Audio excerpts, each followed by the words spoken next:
Salut les investisseurs, dans cette vidéo, je vous propose de passer en revue les 10 premières lignes du fonds Europe Microcap de Mandarin Gestion, spécialisé dans les microcapitalisations européennes. Pensez à vous abonner à la chaîne si ce n'est pas déjà fait, et on va passer en revue ce fonds. Donc, c'est un petit fonds qui a 185 millions d'euros d'encours, donc c'est pas très gros non plus.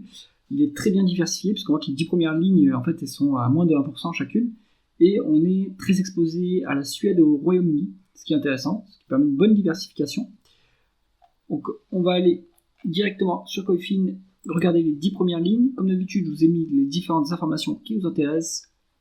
Le nom de l'entreprise, l'industrie dans laquelle elle opère, la capitalisation boursière en milliards de dollars, puisqu'il n'y a pas l'info en euros, mais ça nous ira très bien. La croissance du chiffre d'affaires en rythme annualisé sous 5 ans, la valeur d'entreprise sur EBITDA, le price earning et le price to cash flow pour la valorisation par rapport au flux, price to book et price tangible book value quand c'est nécessaire, quand on est sur des entreprises plutôt des foncières, des banques, des assurances, etc. Rendement des capitaux investis pour les sociétés plutôt industrielles, rendement des fonds propres pour les sociétés plutôt financières. On a ici la dette nette sur EBITDA, le rendement du dividende, le rendement de l'actionnaire pour vérifier s'il y a des rachats d'actions ou de la dilution, les free cash flow par rapport au bénéfice net pour vérifier que le payout ratio correspond bien au même niveau en termes de free cash flow que le niveau des bénéfices nets. On commence tout de suite avec la première entreprise. On est sur NP3 Fastighets, donc ça c'est une entreprise suédoise. On est sur un promoteur immobilier, market cap de 1,430 milliard de dollars US. Alors on n'est plus sur la microcap, donc je me demande ce que ça fait dans ce fonds. Croissance du chiffre d'affaires avec annualisé sur 5 ans de 14,5%, donc bonne croissance. Vers l'entreprise sur EBITDA de 20,6, price earning de 18 et price to cash flow de 18,3. Donc on est sur la microcap. Moi j'ai pas dit que le fonds faisait de la value, il fait des microcaps qui sont en croissance. Donc sur cette entreprise, on a une forte croissance. Ça peut expliquer aussi pourquoi la market cap est aussi élevée. Elle est chèrement valorisée, plutôt chèrement valorisée on va dire, mais pas excessivement non plus. Donc ça peut être une entreprise de croissance à prix raisonnable. On a un bon rendement des fonds propres, ce qui est intéressant pour ce type de société, vu qu'on fait appel à beaucoup de dettes. Donc il faut vérifier si la dette ici inclut les loyers ou non. Mais on est sur quand même un niveau qui est un peu lourd en endettement, très lourd même. Donc à vérifier, retraiter ces informations-là. Si c'est un niveau qui est plus faible en réalité, je pense que le dossier est tout à fait correct. Alors on a un rendement de l'actionnaire qui est négatif, donc il y a peut-être des augmentations de capital, et donc cette dette-là, à mon avis, est peut-être véridique. Donc si les informations qui sont affichées ici sont véridiques, c'est dangereux ce dossier, donc il vaut mieux être plutôt à l'écart. Ensuite, on est sur une entreprise allemande qui opère dans les services commerciaux. 740, alors c'est CEW l'entreprise, on est à 742 millions de dollars US de market cap, une croissance du chiffre d'affaires de 4% en rythme annualisé sur 5 ans. Des multiples un peu plus value, ici on a 5 fois la valeur d'entreprise sur EBITDA et 10,5 en termes de price earning, donc c'est plutôt bon. On est sur un rendement des capitaux investis à 15%, très bon niveau de rentabilité, il n'y a quasiment pas de dette. Il y a un dividende qui est payé, on n'a pas le payout ratio, l'information ne s'est pas chargée, mais bon, à vérifier. Mais je pense que ce dossier peut être intéressant si vous savez ce qu'il fait et si vous creusez, donc CEW. Ensuite, on est sur Quadient, donc l'ancien Neopost, donc l'ancien fabricant de fournisseurs d'automates de poste qui se diversifie maintenant vers le logiciel. 630 millions de dollars US de market cap. On n'a pas de croissance en rythme annualisé sur 5 ans, donc c'est un dossier sans croissance, en stagnation. Les multiples elles sont très bas, on génère du cash, on a 4,8 fois le price to free cash flow, donc c'est vraiment pas cher payé. L'entreprise sur EBITDA de 6,6. Rendement des capitaux investis à 7,3, donc c'est plutôt correct comme niveau de rentabilité, mais il y a un peu trop de dette sur Quadient. On est presque à 4 fois la dette nette sur EBITDA, alors qu'il n'y a plus de croissance. Oui, il y a une bonne rentabilité, mais on est trop endetté pour que ça soit sécurisé ce dossier-là. Là, c'est un peu dangereux à ce niveau-là. Il y a un rendement du dividende et aussi des rachats d'actions. Donc on a fait 3,8% en termes de rendement du dividende et à 4,2% en termes de rendement de l'actionnaire au global. Les free cash flow sont bien plus élevés que les bénéfices nets, donc on a largement de quoi payer le dividende et faire les rachats d'actions. Toutefois, il faudrait prioriser le remboursement de la dette. C'est pourquoi moi je pense qu'il vaut mieux être à l'écart de Quadient. Swedencare. Alors on est sur une entreprise pharmaceutique, ça va être un labo pharmaceutique. On a 611 millions de dollars US de market cap, une très très forte croissance, 82%. Donc d'où ça vient ça? Est-ce que c'est la croissance externe? Est-ce que c'est la croissance organique? Il faut aller creuser ce dossier spécifiquement. Mais les multiples sont beaucoup trop élevés. Ici on a 15 fois la valeur d'entreprise sur EBITDA pour une microcap, c'est aberrant. un price to free cash flow de 21,2. Ouais, donc là, il faut vraiment aller vérifier ce dossier. Est-ce que ça mérite vraiment des multiples aussi élevés?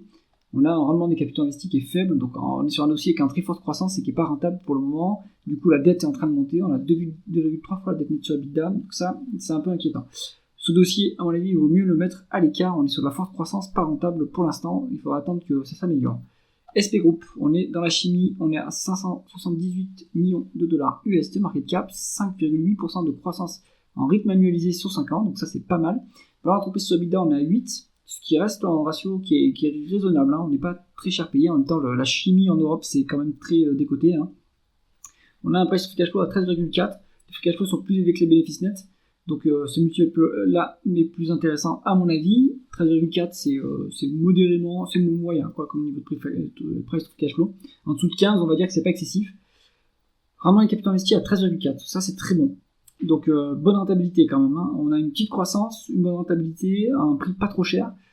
Une fois la dette nette sur EBITDA, donc le bilan est sécurisé. On a un dividende à 0,9% de rendement qui est bien sécurisé, le payout ratio est très faible. On a un peu de rachat d'actions vu que le rendement de l'actionnaire est supérieur au rendement du dividende. Donc SP Group, ça peut être intéressant. Le secteur de la chimie est en difficulté en Europe en ce moment, mais si ça s'améliore, ce dossier-là pourrait en profiter. Ensuite, EVS Broadcast, on est sur l'entreprise belge du secteur des communications. On est sur 570 millions de dollars US de market cap, une croissance de 14% en rythme annualisé sur 5 ans. Une valeur d'entreprise sur EBITDA de 8,1, un price to free cash flow à 9,5, les free cash flow sont plus élevés que les bénéfices nets, donc on pourra utiliser ce multiple. Là on est sur de la value, hein. EVS Broadcast, là c'est des valorisations assez douces, hein. Donc pas mal. Une bonne croissance, hein. Une bonne rentabilité, 17,3% en termes de rendement des capitaux investis, donc ça c'est pas mal. Un rendement du dividende à 2,8%, un peu de dilution mais rien de significatif, vu que le rendement de l'actionnaire est légèrement moins élevé que le rendement du dividende. Voilà, donc, le payout ratio est faible et en plus les free cash flow sont plus élevés que le bénéfice net, donc bon petit dossier également à creuser, EVS Broadcast Equipment. Ensuite, Seacor Technologies, donc ça c'est une entreprise, je dirais, britannique. On est sur 488 millions de dollars US de market cap, une croissance du chiffre d'affaires en rythme annualisé sur 5 ans de 13,7%. Une valeur d'entreprise sur EBITDA de 9,6, donc là ça se rapproche de la limite de cherté, on va dire à 10 fois la valeur d'entreprise sur EBITDA, ça commence à être un peu cher. Là on a un price to free cash flow à 7,1, donc les free cash flow sont 2 fois plus élevés que les bénéfices nets. Ça peut être bien comme pas bien, hein. Ça veut dire aussi peut-être que l'entreprise ne fait pas les dépenses en capital qu'elle devrait, et du coup elle génère ponctuellement beaucoup de free cash flow, mais après ça va baisser si elle perd des parts de marché. Donc allez, on continue, du coup on est sur un rendement des capitaux investis à 11,5%, ce qui est pas mal, hein. Il y a un peu de dette, hein. On est en dessous de 2 fois la dette nette sur EBITDA, mais bon, il y a un niveau de dette quand même à surveiller. Donc Seacor Technologies, c'est pas si cher payé que ça, donc ça mérite d'être analysé également. Fiera Milano SPA, société italienne dans les médias, 422 millions de dollars US de market cap, il n'y a pas de croissance sur cette entreprise. Dans les médias en règle générale, les médias traditionnels, il n'y a pas de croissance, hein. Vous regardez M6, vous regardez TF1, il n'y a pas de croissance du tout. Mais du coup, on génère des montagnes de cash. On est à 7,5 fois le price to free cash flow, 8,1 fois la valeur d'entreprise sur EBITDA, donc ça c'est très bien. On a un rendement qui est plutôt faible, hein. Par contre, opérationnellement parlant, en tout cas, on a 4% de rendement des capitaux investis, c'est pas très élevé. Un rendement du dividende à 3,7%, un rendement de l'actionnaire à 2,45%. Donc ça sent la dilution à vérifier, hein. Mais donc Fiera Milano, on doit diluer l'actionnaire et ça c'est pas bon. Free cash flow presque 3 fois plus élevé que les bénéfices nets, avec un payout ratio de 52, donc en fait le dividende qui est versé il est très soutenable, mais on dilue l'actionnaire, donc c'est pas très bon ça. On est trop endetté en fait, hein. On est endetté à 3,6 fois la dette nette sur EBITDA, et donc pour faire face à la dette, on dilue l'actionnaire. On lui verse un dividende, mais d'autre côté, on lui reprend ce qu'on lui donne en le diluant. Donc, à l'écart de cette entreprise, BHG Group Specialty Retail. Donc, ils font du commerce de spécialité. On va voir ce que c'est comme spécialité. On est sur une société suédoise, 412 millions de dollars US de market cap. On est sur 10% de croissance en rythme annualisé sur 5 ans, ce qui est vraiment pas mal. Mais la valeur d'entreprise sur EBITDA est à 13. Pourquoi est-ce qu'elle est aussi élevée ? À mon avis, à cause de la dette, hein, puisqu'on a 3,4 fois la dette nette sur EBITDA, donc ça biaise la valeur d'entreprise, ça gonfle la valeur d'entreprise. avec un EBITDA qui est pas très élevé, c'est problématique. Toutefois, on a 7 en price to free cash flow. Donc, on doit avoir quand même des dépenses non cash. Donc à vérifier, il faut retraiter ces chiffres-là dans l'EBITDA pour savoir lequel de multiples est plus réaliste pour valoriser l'entreprise. On a une décote sur les actifs, donc ça c'est intéressant. 0,8 en termes de price to book. Un rendement du capital investi qui est négatif, un rendement des fonds propres qui est négatif. Donc en fait on fait des pertes. Oui, c'est ça. On est à moins 61 millions. Donc, mais on a des free cash flow qui sont positifs. Alors, dans ce cas-là, si on fait des pertes mais qu'on a des free cash flow positifs, il faut déterminer si structurellement les free cash flow sont positifs et sont supérieurs au bénéfice net, ou si en fait c'est ponctuel, on a peut-être coupé les capex pour rembourser la dette, mettons un scénario.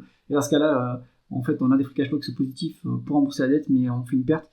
Moi, je pense qu'il vaut mieux être à l'écart de ce dossier. Filtronic PLC, donc ça va être une société britannique. On est sur les équipements de communication, 313 millions de dollars USD market cap, une croissance du chiffre d'affaires à un rythme annualisé 50 de 10%, donc bonne croissance, mais là des multiples qui sont délirants. On est à 20 fois la valeur entreprise sur EBITDA, 24 fois les price earnings, 24 fois les résultats, 54 fois les free cash flow. Donc là c'est un peu n'importe quoi. Après la rentabilité est énorme, à 38 en termes de rendement des capitaux investis.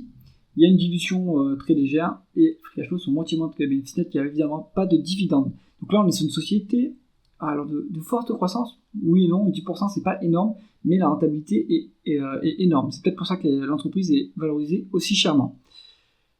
Voilà, dans cette liste, moi je ne garderai que cette entreprise-là, EVS Broadcast, qui m'a l'air quand même tout à fait intéressante. En plus on est cash net sur EVS Broadcast, c'est pas mal.